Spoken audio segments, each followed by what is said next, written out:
के इस विशेष कार्यक्रम में आप सभी का स्वागत। आज हमारे साथ जुड़े हैं वास्तुशास्त्री आचार्य श्री संजीव कुमार जी।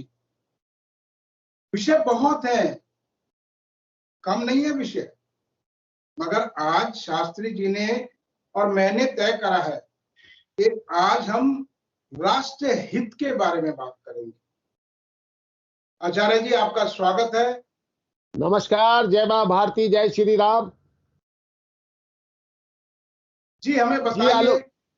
जी आलोक भाई बताएं। आचार्य जी हमें बताइए कि राष्ट्र हित में क्या जायज है, क्या नाजायज है। अब तो राजनीति बड़े ऊपर नीचे का खेल हो गई है।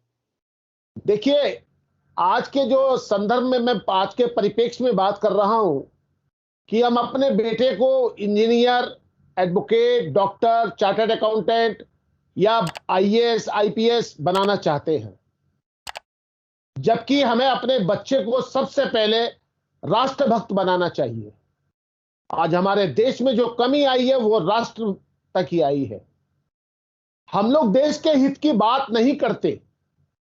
हम लोग या तो सीधी राजनीति में आके जुड़ जाते हैं या फिर हम किसी पार्टी के बनकर आपस में एक दूसरे मित्र को नीचा दिखाने की कोशिश करते हैं। अब आप कहेंगे राष्ट्रहित है क्या?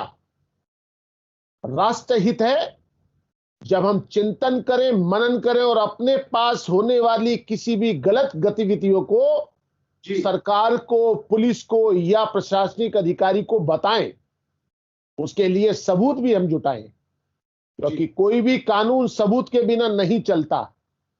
राष्ट्र के खिलाफ होने वाली गतिविधियों को तो हम लोग जांच ही सकते हैं। मैं ये नहीं कहता कि आप उन गतिविधियों पे अंकुश लगाएं। जी। अगर मैं सुधर जाऊं तो मेरे आसपास के लोग वैसे ही सुधर जाएंगे।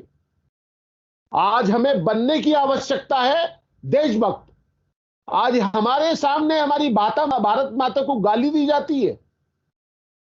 मैं यहां पर किसी विशेष वर्ग की बात नहीं कर रहा हूं। जिसने भारत में जन्म लिया है, जिसने भारत माता का लहू पिया है, जिसने इस धरती में पैदा हुआ अनाज खाया है, जिसने यहां की आबो हवा में सांस ली है, उसका यह दायित्व बनता है कि वो राष्ट्र हित की बात करे।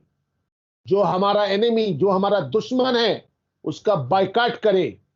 अगर हमारी सरकार सही काम कर रही है, उसको प्रोत्साहित करे। अगर हमारी सरकार गलत काम कर रही है, उसको उजागर करे।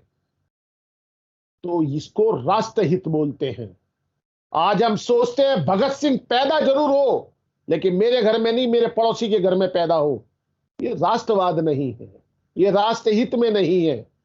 मान लीजिए मैं वकालत करता हूं, कोई लड़की का रेपिस्ट आ जाए, तो क्या मुझे उसका केस लेना चाहिए?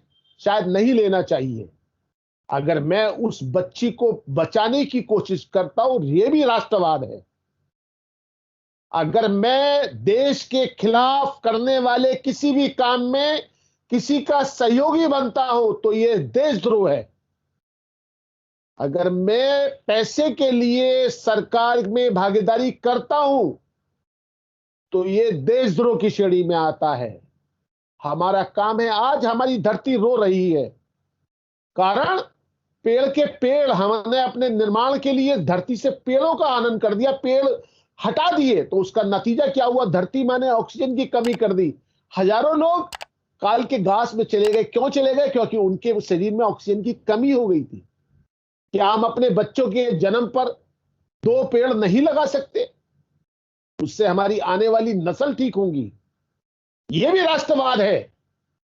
आज देश के अंदर पानी की कमी है, यदि हम रेन वाटर हार्वेस्टिंग अपना ले, यह भी राष्ट्रवाद है, यह भी राष्ट्र की सेवा है।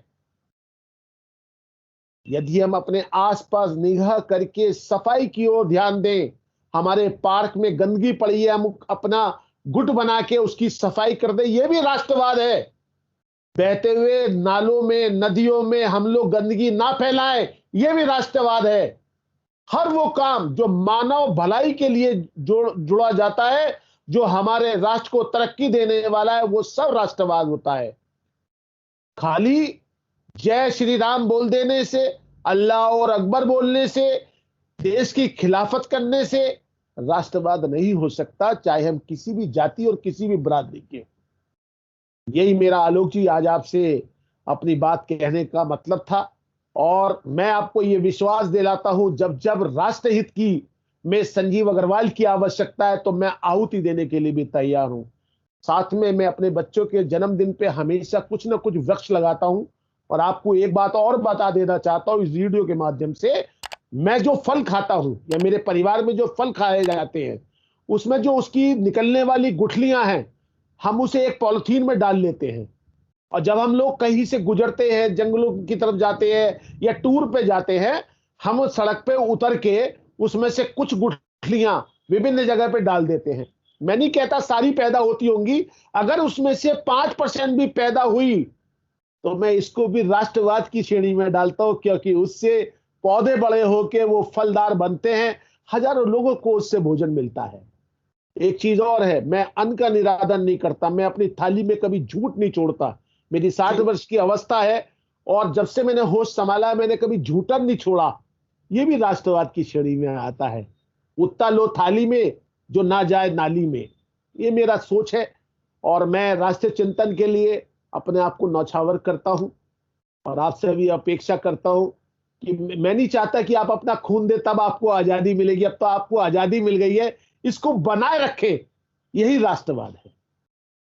नमस्कार। देखिए आचार्य जी ने कितने थोड़े समय में राष्ट्र को बिल्कुल सही तरीके से तोड़कर और हमारी क्या जिम्मेवारियां वो सब बताया। तो उम्मीद करता हूं कि हमारे दर्शकों को ये एपिसोड पसंद आया होगा। नए एपिसोड की इंतजार कीजिए। जब तक के लिए नमस्कार।